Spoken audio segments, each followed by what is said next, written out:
All right, here we go with 5.6. Let me share the notes here. All right, so we're going to be graphing linear inequalities in two variables. So basically similar to what we were doing in terms of graphing lines, like in y equals mx plus b form, except we're going to have inequalities. So there are some differences, not a whole lot, and I think the differences that you'll notice in doing it make sense. Okay, but let's start here with the warm-up. Tell whether the value of it is a solution of the inequalities. So remember how you do these? You would plug in, for example, in the first one, you plug in 3, and then find out whether it makes the inequality true. In other words, does it make the value on the left side when it's simplified bigger than 11? All right, so go ahead and try all 3 of those. All right, hopefully for this one, you got yes, because when you plugged in 3, you got 12 is greater than 11.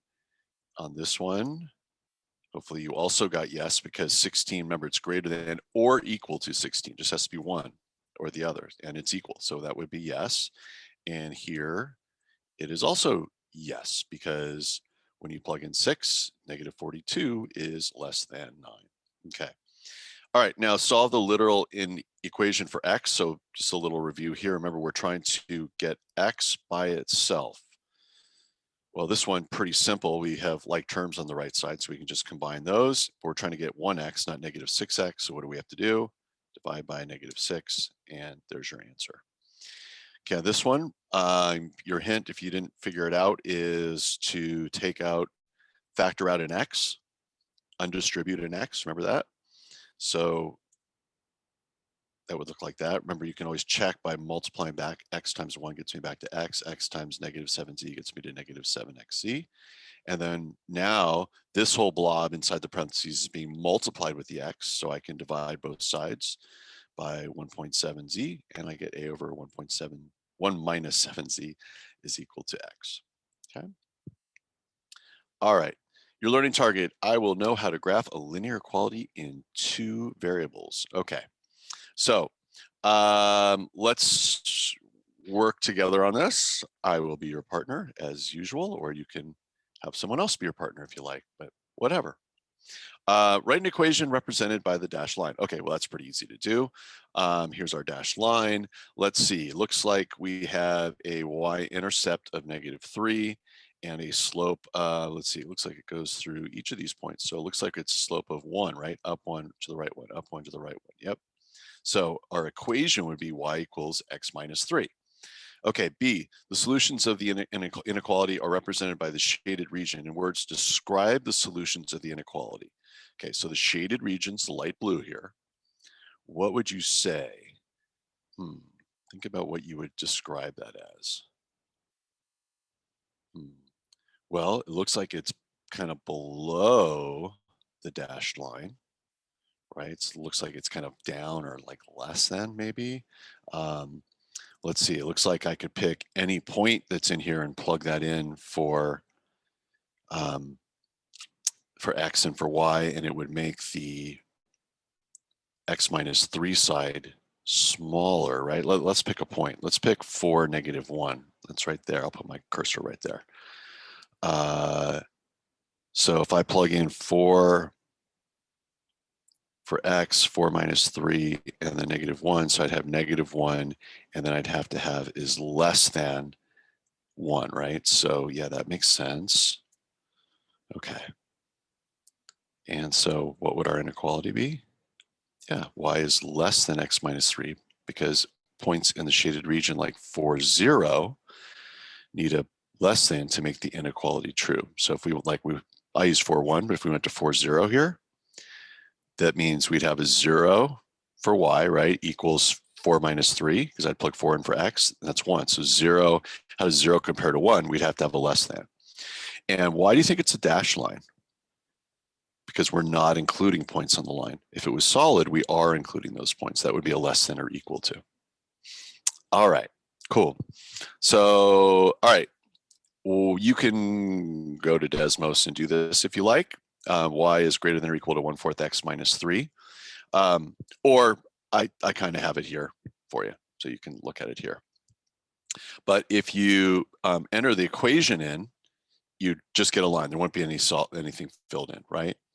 But if you put in a greater than or equal to, then it should, Desmos will shade above, right? Because it's a greater than, so it's going to be above, okay? Okay, we can verify that we've shaded the right way, like instead of shading down, by testing a point in the region. So what's an easy point to check that's in the shaded beige region or brown or whatever you want to call that, tan? Well, 0, 0 that's an easy one to check, right? So if you plug in a 0 for x, 1/4 times 0, that goes away, we get -3, and we plug in a 0 for y, we have 0 is greater than or equal to -3. Is that true? Yes, it is. So that means that is a solution, so it would make sense that that's in the shaded region, okay? Notice it's a solid line, right? Because it's greater than or equal to. And this is an important note here. Some graphing calculators always use a solid, I don't know why this is down here. Oh, what that is for. Oh, that was for that. We'll always use a solid line. So just be careful of that. Desmos does use solid and dashed, so that's not an issue there. But if you have a separate graphing calculator, just know that that may be an issue. Okay. All right.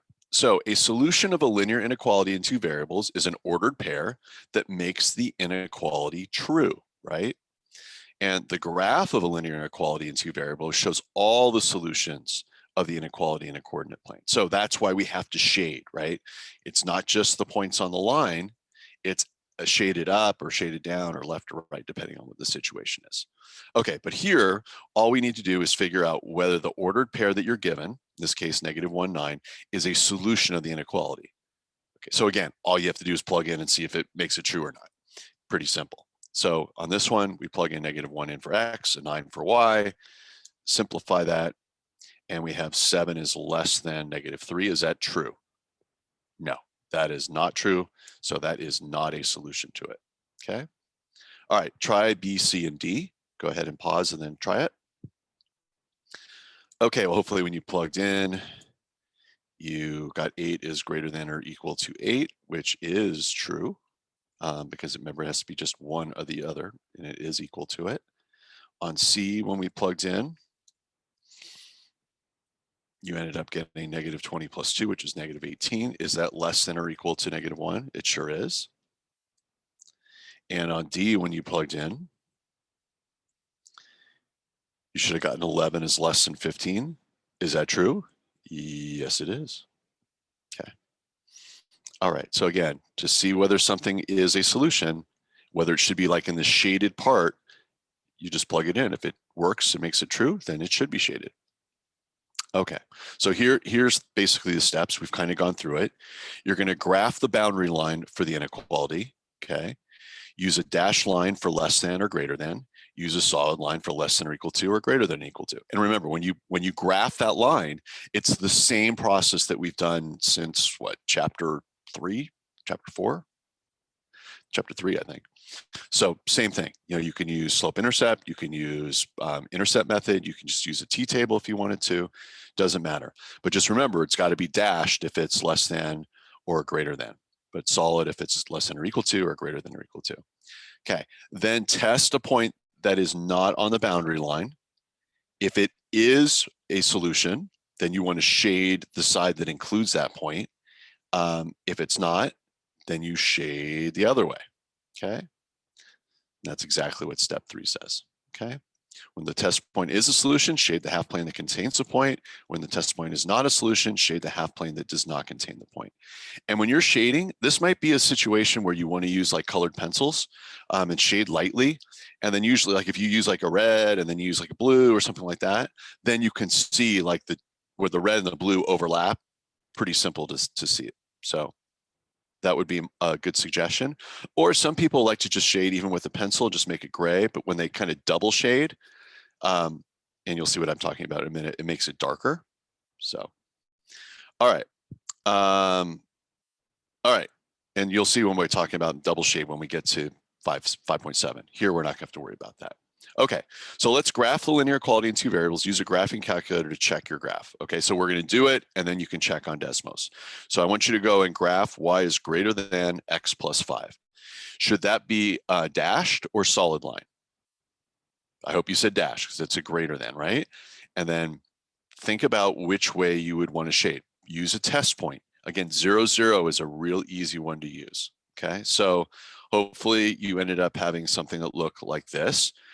This is in slope intercept form, so I would go to 5, put a point there. Slopes 1 over 1, so up 1 over 1, plot a point, dashed line, right? Easy test point to try is 0, 0. I'm almost in every situation, unless it's like on your boundary line, use the origin. It's so easy to do. Plug in 0 and 0. Is 0 greater than 0 plus 5? No. Therefore, we would not shade towards the origin. We would shade away from the origin, which is why it's shaded above. Notice, by the way, you might start seeing a pattern here. When it's a greater than, we usually shade up. Okay. All right. So I want you to graph y is less than or equal to 2 in a coordinate plane. Now, what kind of line is this? You should recognize, hopefully right away, that this is a horizontal line, right? Would it be solid or dashed? Good, it's solid. I know you said yes. And then where do you think? Were we going to shade up or down? We're going to shade down. Again, plug in 0, 0. Well, there's nothing to plug in for x, right? But if I plug in 0 for y, is 0 less than or equal to 2? Yeah. So we shade that way. Okay. All right. All right, here's another one. Graph negative x plus 2y is greater than or equal to 2 in a coordinate plane. Okay, so here I did what? Why do these two coordinates show up here? These two ordered pairs. Yeah, I did intercept method, right? Because it's not in slope intercept form. So I said x is equal to 0. If I said x equals 0, that disappears. 2y greater than 2. So y is what? It is 1, right? Remember, we're pretending like it's equal just to get our intercepts, right?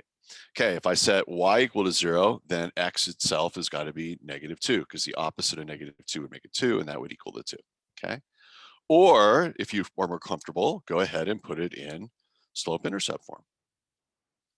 In either way, when you graph, there's my two intercepts, or I could have gone here and then gone up 1 and over 2. That would be 1/2 or 0.5. Okay, again, test using 0, 0, okay? If you plug in 0 and 0 there, we get 0. Is 0 greater than 2? Not last time I checked. Therefore, we are not going to shade the region that has 0, 0 in it. We would shade the opposite way. Okay. All right. Well, now remember what kind of a line x equals negative 4 would be. Hopefully you said vertical. Okay, so if we're going to graph that, it's going to be dotted or dashed or solid. Dashed, right? And we want numbers that are going to be less than negative 4. Well, where are the numbers less than negative 4? They're over this way. Okay. Again, if you use 0, 0, there's nothing to plug in for y, but is 0 less than negative 4? No. So we would not shade towards the origin. We'd shade away from it. Okay. Again, less than, we're going to want to go towards smaller numbers. All right. So go ahead and graph this one. Whatever method you want. I've done it both ways. I did it using intercepts. You can also put it in slope intercept. Whichever you did was fine. Okay, then graph it, right? And which way are you going to shade? Up or down? Use the test point. You plug 0, 0 in. 0 plus 0 is 0. Is 0 less than or equal to negative 4? No. So we don't want to shade the region that includes the origin. We want to shade the other region. So hopefully you had that with a solid line. Okay. All right. All right, let's do a word problem here. Yay. You can spend at most $10 on grapes and apples for a fruit salad. Grapes cost $2.50 per pound, and apples cost $1 per pound. Write and graph an inequality that represents the amount of grapes and apples you can buy. Identify and interpret two solutions of the inequality. Okay, so let me make sure I understand this. I have $10. I've been given $10 by my grandma to go make fruit salad. Yummy, yummy. Get it? I bet you remember that. Wiggles, yeah. Okay, and that's it. We can't spend more than 10, right? So think about what the inequality we would use here. I hope you just said less than or equal to. All right, and we know how much grapes cost per pound. We know how much apples cost per pound. But we don't know how much we can buy, right? So those are our two unknowns. So I'm going to set X equal to be the pounds of grapes and Y to be the pounds of apples. I probably should use G and A, but anyway. Okay, so what inequality can we write here? Well, we know that the total cost is at most 10, and the total cost comes from the cost for the grapes times the amount of grapes plus the cost of the apples per pound times the number of pounds, right? So our equation would be 2.5x plus 1y, or just y, is less than or equal to 10, okay? All right, so now go ahead and graph this. So you might have done intercept method, you might have done slope intercept, but hopefully your graph looked like that, okay? And notice what the instruction said. It said identify and interpret two solutions of the inequality, okay? Well, I wonder why they put that. Like, why didn't they just ask us for the answer? Hopefully you're saying is, well, there's a ton of different, there's an infinite number of possibilities, right? Here's two of them. As they said, I could get 1 pound of grapes and 6 pounds of apples, right? 1, 6, right? Or I could have gotten 2 pounds of grapes and 5 pounds of apples, okay? What about 1 and 1? Could I have bought just 1 pound of grapes and 1 pound of apples? Yeah, I certainly could have. Is there anything that says that I have to buy exactly a pound of each, like an integer of each? Absolutely not. I could have bought, let's pick a point right here. I could have bought 1.5 pounds of grapes and 2.5 pounds of apples, right? I'd have money left over, right? When am I not going to have any money left over? Hopefully you said, yeah, if I pick a point that's on the line, and if, like, for example, if I bought 2 pounds of grapes and 5 pounds of apples, 2 pounds of grapes would be 2 times 250 or $5. 5 pounds of apples would be 1 times 5 or 5. That adds up to 10. So I've spent all my money. Okay. So anyway, those are two solutions, but just understand that anything within that shaded in triangle, whatever the ordered pair is, would work as well. Okay. All right. And I think we got one more. Good. All right. Similar problem. Oh, yeah. We had fruit salad, but now we get some salsa. All right, you can spend at most $12 on red peppers and tomatoes for salsa. Red peppers cost 4 per pound, tomatoes cost 3 per pound.